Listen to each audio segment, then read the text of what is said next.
अगर आप CAPF assistant commandant की प्रिपरेशन कर रहे हैं, नो डाउट ये बहुत अच्छी पोस्ट है, यूपीएससी निकालती है। और इसमें मैं आपको बता दूं कंपटीशन का क्या स्टेटस है। पूरे क्लासरूम में अगर आप एसएससी या बाकी किसी भी एग्ज़ाम में बैठ करके जाते हैं, एग्ज़ाम अपीयर करते हैं, तो पूरी क्लास बिल्कुल भरी हुई होती है। आप असिस्टेंट कमांडेंट के पेपर पे जाइए, आप सेंटर पे जाइए, आपको भीड़ कम मिलेगी। एक तो भीड़ कम मिलेगी, दूसरी चीज़ बहुत सारे बच्चों को आइडिया नहीं है। एक डिफ़िकल्टी लेवल भी बच्चे इसमें फेस करते हैं और वो है आपका रिटन पेपर का। तो रिटन पेपर का नुक्स मतलब तैयारी जो है वो बच्चे ज़्यादातर नहीं कर पाते हैं, और उसका एक कारण है जो मैंने नोट किया है इतने दिनों में, वो ये है कि आजकल सोशल मीडिया का ज़माना है और सोशल मीडिया ने हमारी रीडिंग हैबिट को ख़त्म कर दिया है। अब हमें कोई भी इन्फॉर्मेशन चाहिए, कुछ भी चाहिए, हम स्क्रॉल कर देते हैं। हमें कुछ नहीं चाहिए तब भी हम स्क्रॉल करते हैं, हम देखते हैं, विजिट करते हैं।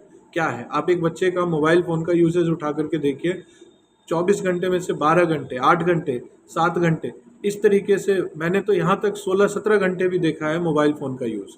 अब वो आप कुछ भी आर्गूमेंट करिए कि यूट्यूब से पढ़ाई कर रहे हैं हम या कैसे भी कर रहे हैं, वो सब अपनी जगह पे है। लेकिन मैं आपको बता दूं ये सबसे बड़ा नुकसान करता है। आप यूट्यूब पे पढ़ते हैं, आप कहीं से भी पढ़िए, पढ़ने के लिए कोई रोक टोक नहीं है, लेकिन जो तरीका आप अपनाते हैं वो बहुत गलत है। आप क्या तरीका अपनाते हैं? फ़ोन सामने रख दिया, ऐसे सामने रख दिया फ़ोन और आप सुन रहे हैं। ये ऑनलाइन पढ़ने का तरीका नहीं होता है। ऑनलाइन पढ़ने का एक प्रॉपर तरीका है, सामने फ़ोन रख दिया, मोबाइल रख दिया, जो भी लैपटॉप, जो भी टैब है सब रख दिया, और उसके साथ साथ आप एक नोटबुक रखिए अपने साथ में। ये नोटबुक रखिए, भले आपकी क्लास रिकॉर्डेड हो, नोटबुक रखिए, पेन लीजिए, जो भी सर पढ़ा रहे हैं कोई भी हो उसको नोट डाउन करिए। अपने लेवल पे वो क्लासरूम के जैसा फील लीजिए कि हाँ, बस ये है कि डिस्टेंस में टीचर दूर बैठा है बट मैं सारे काम क्लासरूम वाला कर रहा हूँ। अब क्या आप लेट गए आराम से और मोबाइल फ़ोन पे ऐसे लगा करके आप देख रहे हैं, तो वो तो क्लास नहीं होगी। अब दिक्कत क्या होता है, इसके अलावा जैसे ही क्लास बंद होगी आप तुरंत स्विच कर देंगे। आप किसी न किसी सोशल मीडिया पे ज़रूर स्विच करेंगे, नहीं करेंगे तो पहले न्यूज़ देखेंगे फिर स्विच करेंगे, और जैसे ही आपने स्विच किया पहले तो जो भी पड़ा हुआ वो सब गायब। दूसरी चीज़, अब इतना सारा इन्वॉल्वमेंट मोबाइल फ़ोन के साथ या लैपटॉप वगैरह के साथ होगा तो आपकी किताब से दूरी बढ़ जाएगी। किताब से दूरी बढ़ गई तो आपके पढ़ने की हैबिट ख़त्म हो गई, रीडिंग हैबिट ख़त्म हो गई, तो आपके पास सोचने का स्किल नहीं आएगा, क्योंकि सोचेंगे कहाँ पे आप। ऑडियो और वीडियो तो पूरा अटेंशन आपका ग्रैस्प करके रखता है, उसमें आपके दिमाग को जरा सा भी स्पेस नहीं मिलता कि सोच सके किसी भी टॉपिक पे। ठीक है, तो इसलिए ज़रूरी है कि जब आप पढ़ाई करें तो मोबाइल फ़ोन से, सोशल मीडिया से दूरी बनाएं। पहले तो बुक्स के ऊपर ज़्यादा डिपेंडेंट रहें। ऑनलाइन अगर आप ले रहे हैं तो मैं ये नहीं कह रहा कि ऑनलाइन क्लास मत लीजिए, ऑनलाइन क्लास लीजिए, लेकिन एक तरीके से सामने बिल्कुल कुछ डिस्टेंस पे फ़ोन को रख दीजिए, लैपटॉप को रखिए और नोटबुक और पेन लेके बैठिए। जो सर पढ़ा रहे हैं उसको नोट करिए, रिकॉर्डिंग है उसके बावजूद, तब जा कर के वो पढ़ाई होगी। रिकॉर्डिंग को जहाँ डाउट होगा वहाँ जा कर के आप बाद में रेफ़र करिए उसको सॉल्व करने के लिए। उसके लिए भी मैं कहूँगा कि उसकी ज़रूरत तब पड़नी चाहिए जब आपको किताब में ना मिल रहा हो।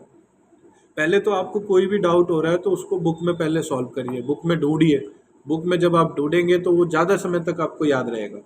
तो कहने का मतलब ये है कि आप पहले तो सोशल मीडिया से थोड़ी डिस्टेंस बनाइए, किताब पे आइए, न्यूज़पेपर पढ़िए। बुक पढ़ेंगे, न्यूज़पेपर पढ़ेंगे, अलग अलग लोगों की जीवनी पढ़ेंगे तो आपके अंदर थिंकिंग स्किल डेवलप होगा। ये जो थिंकिंग स्किल डेवलप होगा, यही चीज़ आपको डाइवर्स टॉपिक पे लिखने के लिए कंटेंट देगा। जब आपके पास कंटेंट होगा, आपके पास थॉट होगा, ऑर्गेनाइज्ड होगा, तब जाके कहीं आप 1 पेज हो, 2 पेज हो, 4 पेज हो या 50 पेज हो, तभी आप लिख पाएंगे। नहीं तो ऐसे तो बिल्कुल नहीं। आप आज मैं आपको दूं कि किसी टॉपिक पे आप 1 पेज लिखिए तो उसमें से 50% से ऊपर कंटेंट आपका सोशल मीडिया से इन्फ्लुएंस्ड होगा, फैक्ट उसमें कुछ भी नहीं होंगे, गवर्नमेंट पॉलिसी पता नहीं है। अगर एमसीक्यू में पॉलिसी ना पूछे तो आप गवर्नमेंट पॉलिसी भी नहीं पढ़े। तो ये सारी चीज़ें कमियां होती है। ये इन कमियों को जब तक हम दूर नहीं करेंगे तैयारी हमारी पूरी नहीं हो सकती है। तो तैयारी पूरी करने के लिए असिस्टेंट कमांडेंट के पेपर के लिए, अब रिटन पेपर ऐसे नहीं है ना कि आपने सोच लिया रिटन पेपर निकालना है और निकल जाएगा। एमसीक्यू के लिए भी अलग स्ट्रेटेजी है, मैं कभी और बात करूंगा। मैं फिलहाल सेकेंड पेपर, रिटन पेपर की बात कर रहा हूँ।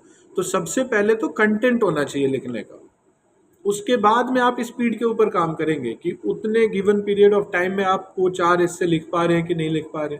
सिर्फ 4 ऐसे नहीं होता ना, 4 ऐसे होते हैं, प्रिसाइज राइटिंग होता है, फिर उसके बाद में आपका स्पीच होता है, फॉर एंड अगेंस्ट मोशन में होता है, ठीक है। उसके बाद आर्टिकल भी होता है, फिर रीडिंग कॉम्प्रिहेंशन होता है, ग्रामर भी होता है।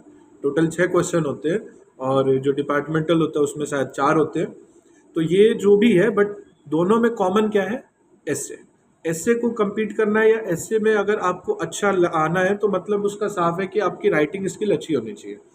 राइटिंग स्किल में 2-3 चीज़ें होती हैं। सबसे पहले तो आपका कंटेंट होना चाहिए आपके पास, उसके बाद ग्रामेटिकल पार्ट होना चाहिए। ऐसा नहीं कि कंटेंट है बट आपका ग्रामर ही खराब है, कुछ भी लिख रहे हो, आगे पीछे ऊपर नीचे सब चल रहा है, तो वो चीज़ गलत हो जाएगा।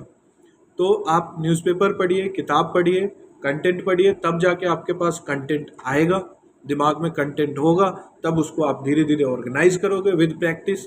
जब आप ऑर्गेनाइज करोगे तब आपका जो थॉट है वो पेपर पे डिस्प्ले होना शुरू होगा। लिखेंगे तो तभी ना। और जब आप लिख लोगे उसको, तो लिखने के बाद में फिर आप उसको एनालाइज कराइए किसी से भी। और एनालाइज करने का मैं साफ साफ तरीका बता रहा हूँ। आप अभी अगर आप किसी कोई भी राइटिंग अगर आपने अभी कंप्लीट करी है, तो इस राइटिंग को आप 1 घंटे के बाद खुद पढ़िए, आपको आधी कमी तो वहीं नजर आ जाएगी। फिर उसके बाद दोबारा लिखिए, फिर पढ़िए, फिर दोबारा लिखिए, फिर पढ़िए, और देखिए कि इसमें और क्या इम्प्रूव हो सकता है। और जो आपका बेस्ट वर्जन है वो आप जो है टीचर से चेक कराइए, या जिसको भी आप मेंटर बनाते हैं या मेंटर मानते हैं, आप उससे चेक कराइए कि भैया सर आप देखिए जरा इसमें और क्या इम्प्रूव कर सकते हैं। आप अपना बेस्ट चेक करवाइए, तो उसमें जो कमियां होगी वो और ज़्यादा इम्प्रूव करेगी। तो ये कुछ तरीके हैं, अगर आप इसको फॉलो करते हैं तो डेफिनेटली जो है राइटिंग स्किल में डेवलपमेंट होगा।